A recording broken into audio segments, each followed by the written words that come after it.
السلام عليكم خوتي، كي دايرين بخير؟ نتمنى تكونوا مزيانين. بغيت نشكر جميع الناس اللي تفرجوا في القصة ديالي من الجزء الأول حتى لدابا، وإن شاء الله في هذا الفيديو هذا نكمل لكم القصة. مشينا. واحد من الرجال ديال العيساوي كان عملاق، كان إنسان غابوي. شد زكريا من الجاكيطة ديالو وهزو ضربو مع الأرض.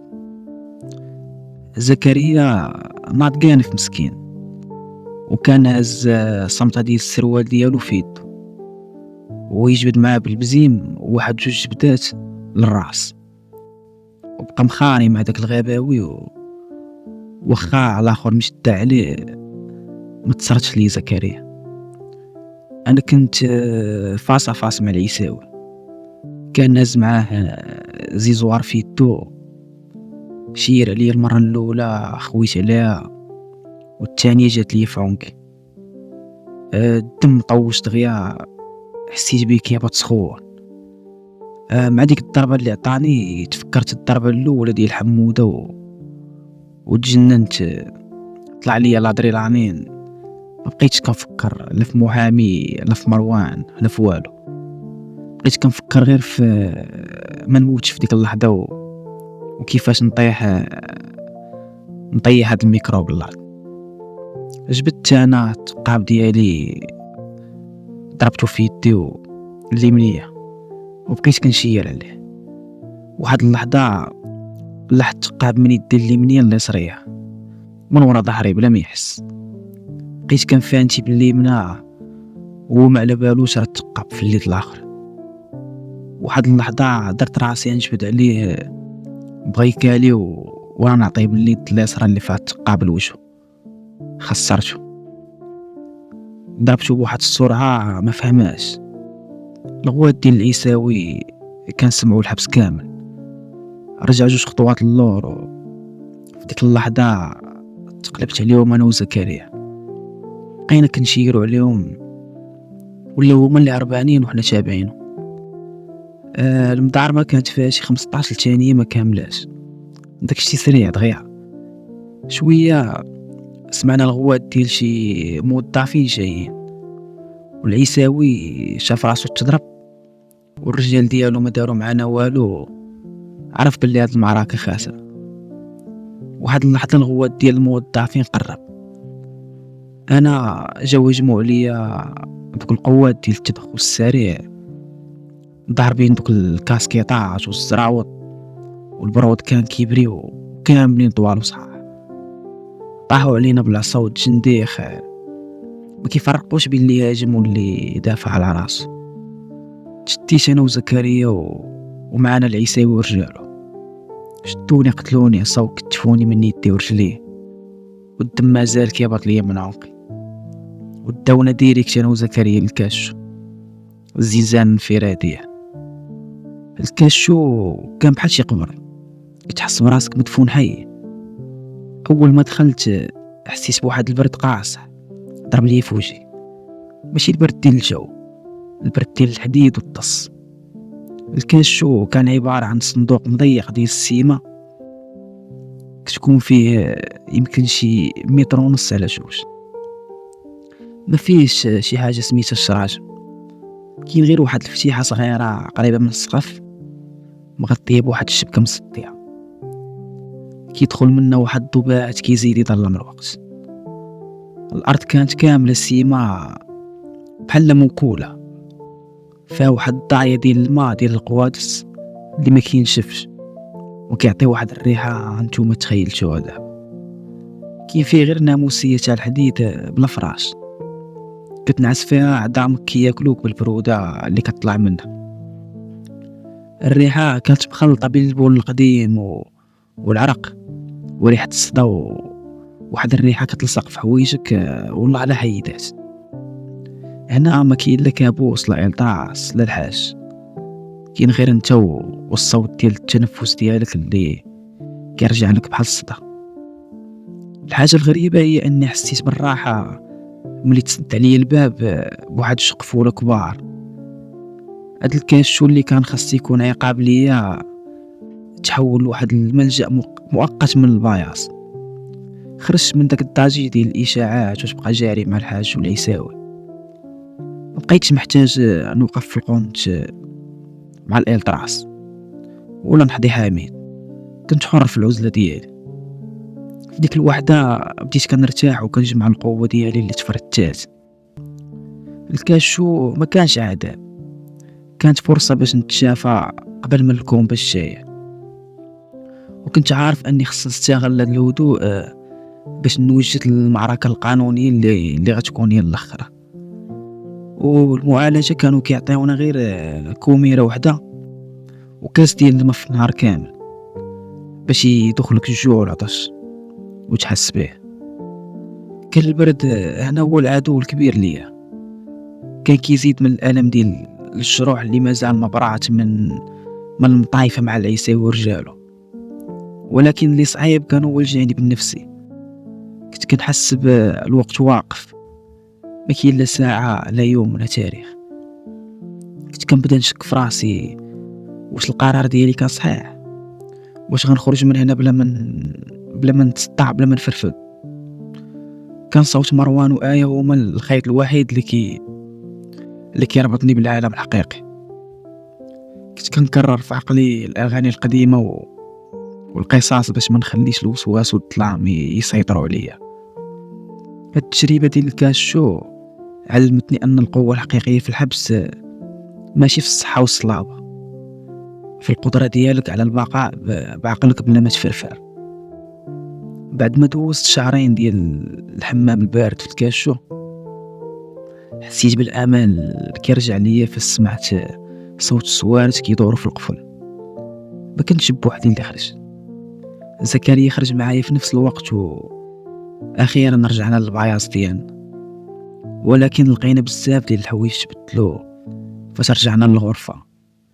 العيساوي ما بقاش في داك الكارتي. عرفت من شي دراري باللي الاداره بعد ما شافوا خطوره المواجهه وداك الصداع ما بغاش يسالي بيننا وبين العيساوي. قالوا هارو نفرقوا هاد الحريره كامله ورجالو فصعوا لواحد الجناح اخر بعيد علينا. والعيساوي ما ربحش المعركه، خسر الكارتي والكليان ديالو والرجال ديالو وكلشي. كانت الهزيمه ديالو ماشي جسديه ولكن في النفوذ، وهادشي خلى الكوان يكون كالمي واحد شويه بعد على الاقل. الكابوس شافني راجع من الكاش وحاقد، ما عاودش شاف فيا. رجع داك الاحترام اللي خديته قوة دراعي في المطايفه. هاد الهدوء النسبي اسمح لي باش ندخل في المرحله الحاسمه، مرحله التخطيط القانوني باش نخرج. كنت عارف بلي العيساوي راه مازال موجود في شي بلاصه اخرى، ولكن على الاقل انا دابا السيد ديال راسي في السيلون، وخصني نستغل هاد الهدوء باش نبني الجسر اللي غيخرجني من هاد القفص. وكنت كنستغل هاد الهدوء الجديد باش نخصص وقت كبير للقرايه والكتابه. كنبين لكل شي باللي حسيت بالقرصه ديال الكاش وما بقيتش باغي نرجع للتمزنيز. هاد السلوك الجديد لفت انتباه واحد الحارس ما عمري شفتو كيدخل في الرشوه ولا في التخلويط، سميتو الاستاذ عادل. حيت كان كيبان مثقف تبارك الله وما عرفتش الظروف اللي خلاتو يكون موظف. في واحد الصباح كنت جالس بوحدي في الفسحه كنقرا في واحد الكتاب ديال الفلسفه، كنت خديته من المكتبه ديال السجن. الاستاذ عادل داز حدايا وما غوتش عليا، ولكن وقف حدايا وطلب مني نشوف الكتاب. شاف فيه واحد شويه ورجعوا ليا. واش كتقرا هادشي بصح حسن ولا غير كتثبت فينا؟ سولني من نيتو ما كانش كيتمركن. جاوبتو تا انا بالتريكيل. لا الوالد الموظف حقه في الحبس كنقولوا ليه الوالد. صافي جاوبتو لا الوالد راه كنقرا بصح. كنت كنقرا مزيان وعاد رجعت كنحاول نلقى طريقي نبقى من هاد البلاصه. جلس الاستاذ عادل في واحد الكرسي ديال العود قريب مني وهادشي كان قليل فين كيوقع. الموظفين ما كانوش مولفين كيجلسوا مع المساجد. شفت العداوة ديالك مع العيساوي من الأول، وشفت القرار ديالك بالانسحاب من تحت العاش. انت عندك الجرأة باش تبدل الطريق، وهادشي قليل في هاد البلاصة. زاد عادي الكلام وهو كيشوف فيا هاد المؤسسة كتقول انها إعادة الإدماج، ولكن حنا كنعرفوا ان 90% ديال الموظفين هنايا كيزيدوا يعفنوا المساجن باش يربحوا. ولكن انت دابا عندك فرصة حقيقية باش ما ترجعش لهنا. الورقة القانونية هي اللي غتخرجك، ماشي الرشوة ولا التبزنيس. خصك تبين للإدارة باللي انت تصلحتي بصح. هاد الحوار كان بمثابة واحد الضوء خضر ليا. عرفت باللي كاين شي ناس مازال عندهم الضمير حي في هاد القفص. أستاذ عادل ما عطانيش فلوس ولا حشيش، عطاني شي حاجة أهم، نصيحة ثمينة من جهة الإدارة وثقة في القدرة ديالي على التغيير. تماك عرفت باللي المعركة الجاية هي معركة الملفات والأوراق. النصيحة اللي عطاني الأستاذ عادل ديال التركيز على المسطرة القانونية بلاصة الرشوة كانت هي الشرارة اللي شعلت فيا داك الأمل الأخير. كنت عارف باللي خصني نلقى شي طريقة باش نفهم مدونة السجون والشروط ديال الإفراج المشروط، وهادشي ما كاينش في المكتبة البسيطة ديال البايعص، حيت تما المعلومة كانت معدومة. الشيخ الفقيه كان عنده نوع من الاحترام من الإدارة، وكان مسموح لي يجيب بعض الكتب الدينية والقانونية القديمة. قررت أني نمشي عنده، مشيت عند الفقيه بعد صلاة العشاء. فقيه، بغيتك تعاوني في واحد البلان الله يحفظك، خصني نفهم كيفاش نخرج من هنا بطريقة قانونية. الفقيه شاف فيا وجاوبني: الطريقة النقية كاينة، ولكن راه صعيبة بزاف ولدي. واش انت مستعد تقرا القانون؟ الفقيه جاب لي واحد المدونة قديمة ديال القانون الجنائي، كانت مدخشة تحت واحد الزربية قديمة، كانت الوراق ديالها صفرا ومشرقة. وكان ملي كينعسوا المساجن كاملين كنت كنطلع للباياص الفوق وكنحط المدونة تحت الضو الباهت اللي جاي من الكور. كنت كنبدا نقرا على الإفراج المقيد والإفراج المشروط وعلى حساب المدة وكيفاش السلوك الحسن كينقص من المدة الإجمالية. كانت اللغة صعيبة ومعقدة، ولكن كنت كنحفظها كلمة بكلمة. اكتشفت أني خصني نوجد ملف متكامل في شواهد ديال العمل اليدوي وتقارير ديال حسن السيرة من الإدارة، والأهم من كل شيء ضمانات العودة للإدماج في الخارج. هاد الوثائق كانت هي مفتاح الحرية، وكان خصني نلقى طريقة باش ندوزو من برا. وديك المدونة ما بقيتش كنشوفها ككتاب، بل كخريطة باش نخرج من هاد القفص هذا. الصفحة اللي كانت كتشد الانتباه ديالي بزاف هي اللي كتهضر على الإفراج المقيد بشروط، اللي كان كيمشي بالقانون 12-18 اللي كانت ضم مؤسسات السجون. لقيت أني باش نستافد من هذا القانون خصني يكون دوزت على الأقل نصف المدة، وكنت ديك الساعة أنا دوزت 4 سنين كاملة. ولكن الأهم كان هو شرط السلوك. الإدارة خصها تشهد باللي السلوك ديالي زوين، وهذا كيعني أني خصني نوقف كاع المشاكل ونبين لهم أني صلحت راسي ووليت إنسان آخر. وصافي بديت كنوجد الملف في عقلي وكنكتب النقط الرئيسية في واحد الورقة صغيرة لقيتها في الغرفة. والملف خاص يكون فيه طلب رسمي بسميتي موجه لإدارة السجن، شهادة حضور لشي ورشة تكوينية، وهادشي كان خصني ندبر عليه، وتعاود خطي بحسن السيرة خارج السجن. والأهم من كل شيء شي ضمانة خارجية، شي شخص ولا شي مؤسسة تعهد بالإدماج ديالي منين نخرج. عرفت باللي هذا الملف ما يمكنش يكمل من الداخل بوحده، كان خصني نتواصل مع شي حد برا، شي حد ثقة وعنده الامكانيات باش يدبر لي على هاد الضمانات ويوقف على الملف القانوني ديالي بلا صداع وبلا تمشكيل. كانت هذيك هي اصعب خطوة، حيت ما بقيتش كنثيق في شي واحد، حتى واحد كاع بصفة نهائية. والفلوس اللي جمعتها من التجارة خصني نستعملها بذكاء باش ما تضيعش ليا. ما كانش عندي بزاف ديال الخيارات. فكرت في واحد الصديق قديم كان ولد الدرب سميتو فؤاد، كان خدام في التجارة وكان عنده باه شاوش في المحكمة، واللي مهم اكثر من هادشي كامل كان تيقول الناس. التحرك كان عن طريق ديك الشبكة ديال التهريب القديمة اللي كانت باقا كتخدم بالسيارات نفس البلان.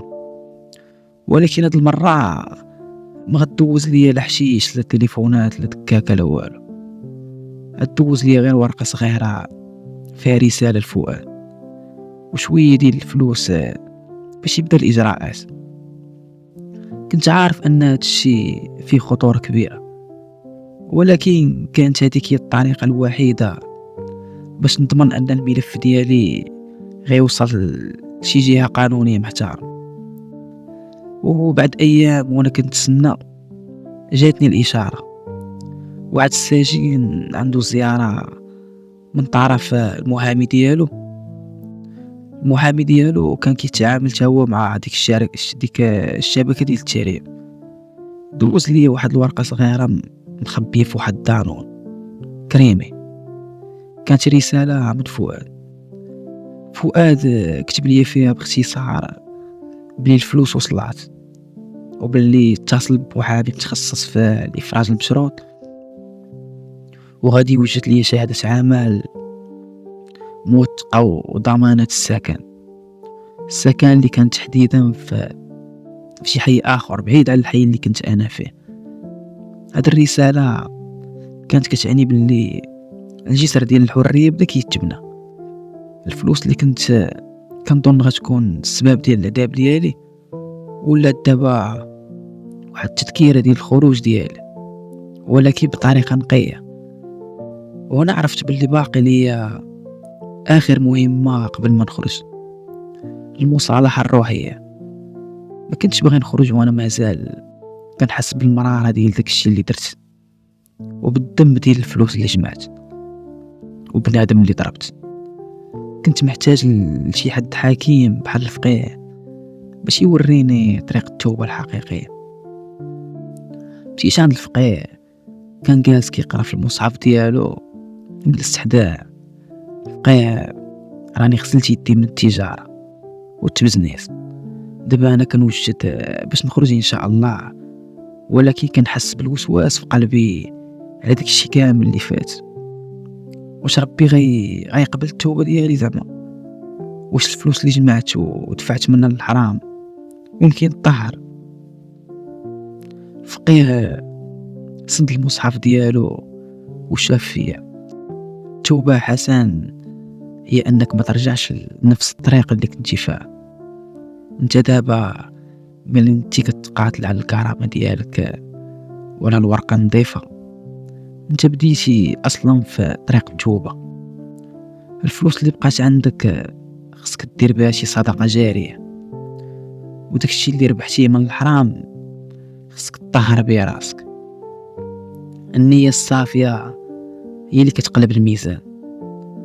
وتماك عرفت باللي خصني نخصص شي جزء من الفلوس اللي بقاو عندي للخير، باش من تفك من داك تقول ديال التبزنيز القديم.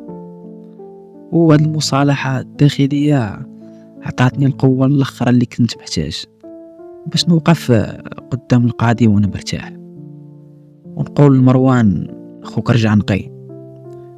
وبعد ما تخلصت من تقول التبزنيز في الحبس، المظهر كان هو جزء من الكرامة، وكنت باغي نخرج وانا في احسن صورة، لا على ود الإدارة ولا على ود القاضي، ولكن على ود مروان وأمي ناعمة وأختي آية. بديت كنركز على السبور كل نهار. كنت كندير تراكسيو البارفيكس والسكواد وكنجري كل صباح. وزكريا كان كيتريني معايا يوميا. وهاد الرياضة ما كانت غير باش نكسب صحتي، كانت كتهرب ليا داك الوسواس وكتخرج مني داك الستريس ديال الحبس. حسيت بالميسكل ديالي تنفخ واحد شويه، والدرابي القدام ديال المطايفات بداو كيبراو. التحول ما كانت غير جسدي، كان حتى نفسي. بديت كنتهلا في راسي، كنحاول نكون نقي ومقاد ديما. ما بقيتش كندخل في الهضره ديال الحبس ولا في السرابس ديال الماكله، وليت محترم مع الموظفين ومع السجناء. هاد المرحله الجديده كانت كتاكد لي اني قطعت الروابط كاملين مع حسن القديم، البزناز والمورب. كنت كنوجد العرض الاخر ديالي قدام الاداره، كنت كنبين لهم باللي هاد الشخص راه تبدل كامل، مبقاش كيشكل شي خطر على المجتمع وكيستحق الحريه. كانت الفلوس اللي بقات عندي من التجاره مخبيه مزيان. كانت هذيك هي اخر بقايا من العالم المظلم ديال الحاج. واخا استعملت واحد الجزء من الملف الخروج بنية حسنة، كنت مازال كنحس بالثقل ديالها فوق من كتافي. كنت عارف اني خصني ندير بها كفارة حقيقية باش نكون نقي قبل ما نخرج نشوف مروان. مشيت عند الفقيه وحكيت ليه على نية الصدقة الجارية اللي قلت ليه من قبل، وقررت نصيفط الفلوس كاملة لأمي نعيمة. تواصلت مع فؤاد عاوتاني وصفت ليه الفلوس كاملة اللي بقات، مع واحد الرسالة صغيرة كتبت فيها باللي هاد الفلوس هي كل شيء اللي بقى عندي، وأنها فلوس شريفة من الخدمة ديالي داخل السجن. ما بغيتش نذكر التفاصيل باش ما نقلقهاش، وطلبت منها تقبلها كهدية وتصرف منها على راحتها باش تطمئن عليا قبل ما نخرج. كانت هذيك هي أصعب خطوة في التخلي عن عالم الحبس. الفلوس في الحبس كتعني النفوذ والقوة، وفاش تخليت عليها حسيت بالكرامة ديالي كترجع ليا. أنا ما خرجتش من تبزنيز على ود الفلوس زايدة، خرجت على ود الكرامة النقية. ملي وصلني الخبر من فؤاد باللي الفلوس وصلت لأمي نعيمة، حسيت بقلبي خفيف. كنت مستعد دابا نخرج للحرية بجيوب خاوية، ولكن بدار قوي وبنية صافية. وتما دخلت في مرحلة الانتظار عاوتاني. بقى عندي صراع مع الحاج ولا تهديد من العيساوي، والبعياط رجع للروتين الممل ديالو. وهذا الروتين هو اللي كيعطيني السلام. كان صوت الصباح احسن وقت عندي. كنوض قبل كل شيء، كنصلي مع الفقيه، وكنجلس مع زكريا في القنت ديالنا. بقيناش كنهضروا على الحشيش والبلانات، كنا كنركزوا على التخطيط وشنو غنديروا بعد ما نخرجوا. حيت زكريا كان يخرج ورايا تقريبا بشي 3 شهور، وكنا ديما كندويو على كيفاش غنخدموا ونجيبوا فلوس الحلال، فلوس نقيه، وكيفاش غندوزوا وقتنا مع عائلتنا. كانت الايام كلها كتشابه، ولكن كانت مختلفه في الجوهر ديالها. في الفسحه كنت كندوز وقتي كامل في المجازات، في الورشات ديال الحبس اللي ما كنتش كنحضر لها من قبل، باش نزيد نبرهن الاداره باللي حسن حسن السلوك ديالو. والاهم من كل شيء هو ان الخوف ما بقاش كيشدني. كنت كنحس بواحد الخفه في المشي ديالي، باليقين في القرار ديالي. الاداره بدات كتعامل معايا مزيان، حيت شافوا اني وليت نموذج ديال واحد السجين تائب وقرر يخرج من اللعبه. وكنتسنى غير الاشاره الاخيره اللي غتقول لي الملف ديالك تقبل. وهذه المرحله هي اصعب مرحله في الحبس، انتظار قرار المصير. كنت عارف بلي الملف ديالي راه وصل لجنة الإفراج المقيد، والقرار غيجي في أي لحظة. كانت الساعة هي العدو اللدود ديالي، وما كانتش عندي ساعة، ولكن كنت كنحسب الوقت بالصلاة، بالوجبات ديال الأكل اللي كدوز. كل صباح كنت كنفيق وكنقول اليوم هو الآخر. هاد الأمل كان كيقتل الأعصاب أكثر من الصراع في الكور. كنت كنخدم ديما ديك المذكرة الصغيرة اللي عطاني الفقيه، وكنبدا نحسب الأيام اللي بقات ليا حتى كنوصل لتاريخ المحكمة اللي غتنظر في الملف ديالي. كنت كنحاول نكون مشغول ديما باش ما نخليش الوسواس يلعب بيا. مرة كنعاون زكريا في شي حاجة، ومرة كنقرا الكتب اللي بقات عندي. في أي وقت كيتفتح فيه الباب ديال الباياص كنت كنحس بالقلب ديالي كيضرب بجد. واش هذا الموظف جاب لي الورقة ديال القاضي؟ واش هذا غيقول لي اجي تقاعد درك غتخرج؟ كانت هذيك هي اللحظات اللي كتمحن الروح. زكريا كان كيحاول يثبتني ديما: خويا حسن، انت درتي اللي عليك صافي، دابا راه الكمال على الله. كنت كنخلص الثمن النفسي ديال كل عام دوزتو انا، وكنت كنوجد وكنت هيئ الخبر الحاسم اللي غيبدل لي حياتي.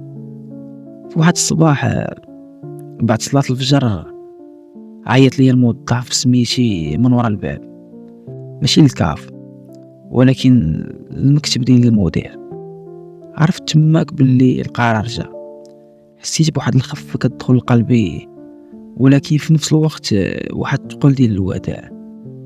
اول واحد شفتو كان زكريا، عنقني وعيني دمعوا: صافي يا حسن، غتخرج للحرية خويا، وما تنساش الوعد ديالك ليا وما ترجعش تشوفنا هنا. ودعتو وانا عارف باللي الاخوة ديال الحبس عمرها ما كتسالى، ولكن الطريق ديالنا تفرقات هنا. قبل ما نخرج من الباياص مشيت وقفت قدام حميد، البلطجي القديم ديال الحاج. حميد كان واقف كيتصنت الاخبار، شافني وهاد المرة ما كانش عنده النظرة الباردة القديمة، كانت نظرة فيها احترام وشوية ديال الندى. ما هضرش معايا، ولكن هز براسو بواحد التحية بحال الاعتراف باللي انتصرت على النظام ديالو. والوداع الأصعب كان مع الحاج كان جالس في بلاصتو، ما قدرتش ندخل عنده، ولكن وقفت غير قدام الباياص ديالو وشفت فيه من بعيد.